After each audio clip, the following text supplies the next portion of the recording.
Doctor صاحب میں یہ پوچھنا چاہتا ہوں کہ کانکوبائنز جو تھیں آپ صلی اللہ علیہ وسلم کے دور میں، ان کے ساتھ جو نکاح کا کانٹریکٹ تھا اس کی کیا حیثیت تھی عام بیویوں کے نکاح سے؟ مختلف کیا تھا اس میں؟ اور ان بطور بیوی ان کی حیثیت کیسی تھی، اور ان کے ساتھ کس طرح کا معاملہ کیا جاتا تھا، اور بعد میں وراثت میں ان کا کیسا حصہ تھا؟ نیز یہ کہ کیا آج ان کی کوئی شکل معاشرے میں، کسی بھی معاشرے میں کیا باقی ہے یا اس کی کوئی اجازت ہے؟ دوسرا ڈاکٹر صاحب یہ کہ اگر اس کو ایلیبریٹ آپ کر دیں تو ساتھ یہ بھی بتا دیجیے گا کہ سورہ نساء کی جو آیات ہیں، آیت نمبر 4 اور 24 جس میں وما ملکت ایمانکم ان کے بارے میں آیا ہے، ان کو زیادہ ایلیبریٹ کرنے کے لیے کون سی تفسیر بہترین ہے جس کو پڑھا جا سکتا ہے، اگر آپ کو اس وقت آپ ریکال کر سکیں؟ جزاک اللہ۔ پہلے تو اپنی بات میں ایک تصحیح کر لیجئے، باندیوں کے ساتھ یا لونڈیوں کے ساتھ یا کانکوبائنز کے ساتھ کوئی نکاح نہیں ہوتا تھا۔ منکوحہ وہ بیویاں کہلاتی تھیں اور یہ باندیاں کہلاتی تھیں، یہ ملکیت ہوتی تھی۔ بیوی ملکیت نہیں ہوتی، بیوی تو ایک سوشل کانٹریکٹ کے تحت آپ کے ساتھ آتی ہے، زندگی گزارتی ہے، اس کی مرضی کے بغیر اس کا نکاح نہیں ہو سکتا، اس کی اجازت سے نکاح ہوا ہے، اور بیوی جو ہے اس کو یہ حق بھی حاصل ہے کہ وہ کبھی چاہے تو آپ سے سیپریشن جو ہے وہ حاصل کر لے۔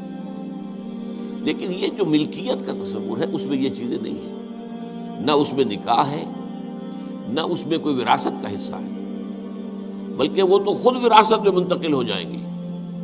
اگر کوئی شخص جو ہے اس کے کچھ باندیاں تھیں تو اس کے انتقال کے بعد وہ اس کی ملکیت ان کی جو ہے جیسے اور پراپرٹی جو ہے وہ منتقل ہوگی، اولاد کیسے ہو جائے گی؟ تو پہلی بات تو یہ، چاہے اچھی لگے چاہے بری، لیکن آپ اس کو سمجھ لیجئے ایز سچ کے جیسے وہ تھا معاملہ۔ ہمیں اس کے اندر جو ہے وہ کچھ اس کو پہلے ٹیبل بنانے کے لیے اور اس کو جو ہے اس کے اندر کوئی ترمیم نہیں کرنی چاہیے۔ سٹیٹس جو ہے باندی کا، کانکوبائنز کا، وہ یہ ہے جو میں نے آپ کے سامنے رکھا۔ اچھا، اصل مسئلہ یہ آتا ہے کہ آیا آج بھی ایسا کوئی معاملہ ہے؟ آج ایسا کوئی معاملہ موجود نہیں ہے، اور یہ لونڈیاں ہوتی تھیں حضور کے زمانے میں صرف وہ جو میدان جنگ میں مال غنیمت کے طور پر آتی تھی۔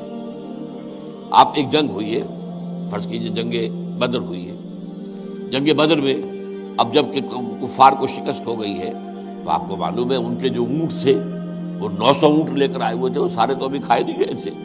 اب وہ گویا کہ وہاں پر مال غنیمت ہے، ان کے گھوڑے اگر وہ بچے ہوئے تو مال غنیمت ہے۔ وہ جو آدمی بھاگتا ہوا اپنا اسلحہ بھی پھینکتا جاتا ہے تاکہ بھاگے اور جان بچائے، یہ سب کیا ہے؟ مال غنیمت ہے۔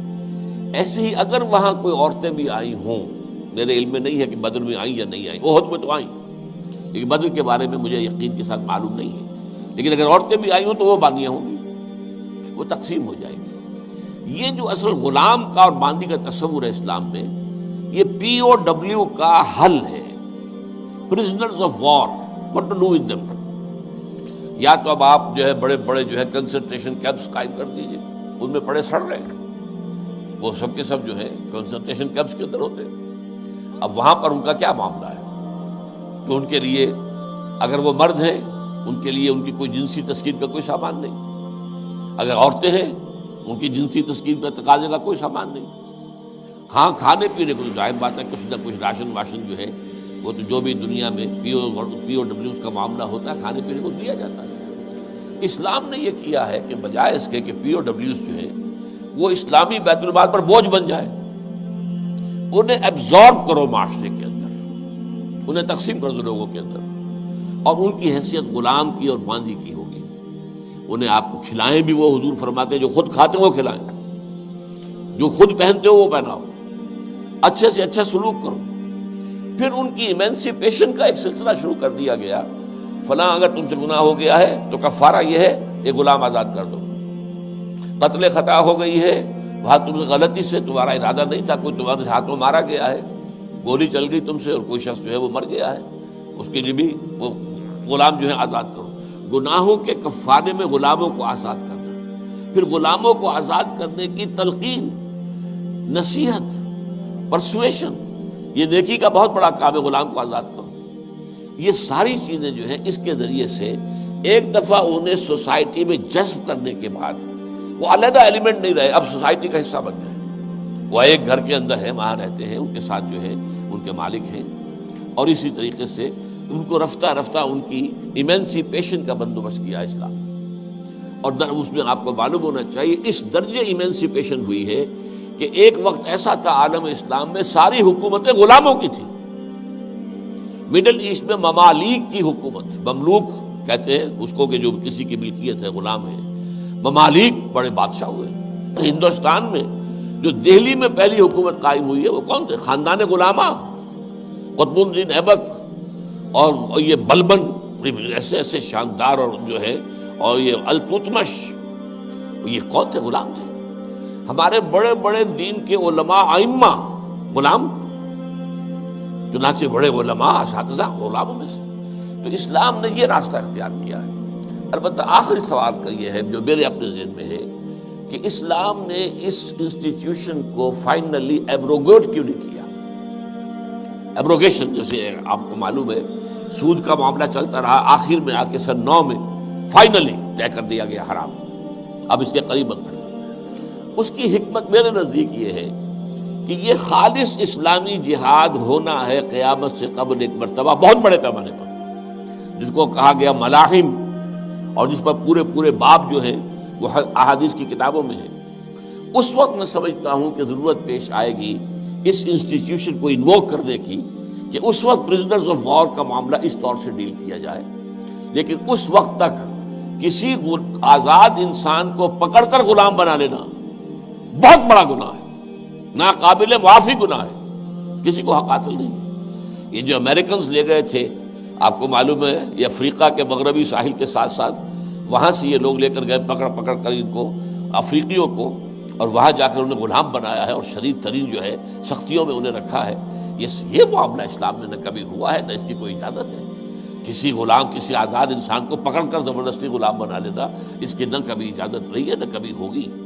البتہ پرزنرز آف وار کے معاملے میں یہ شکل ہے جو اسلام میں رہی ہے، اور ہمیں اسی طریقے سے سمجھنا چاہیے۔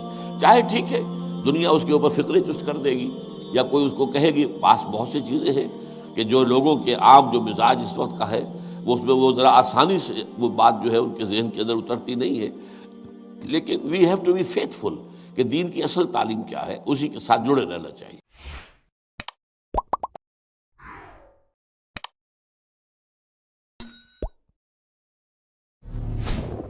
مرشد دے عشق تصور وچ ایک ہور نظارہ ویکھ لیا، جدوں دل کیتا اکھ میٹ لئی، محبوب پیارا ویکھ لیا۔ بڑا شوق سی رب ارنی دا، ایک چلک نہ موسیٰ سہ سکیا، اسی ہتھاں دے وچ ہتھ دے کے سورے دا سارا ویکھ لیا۔ اج سامنے بیٹھ کے مرشد دے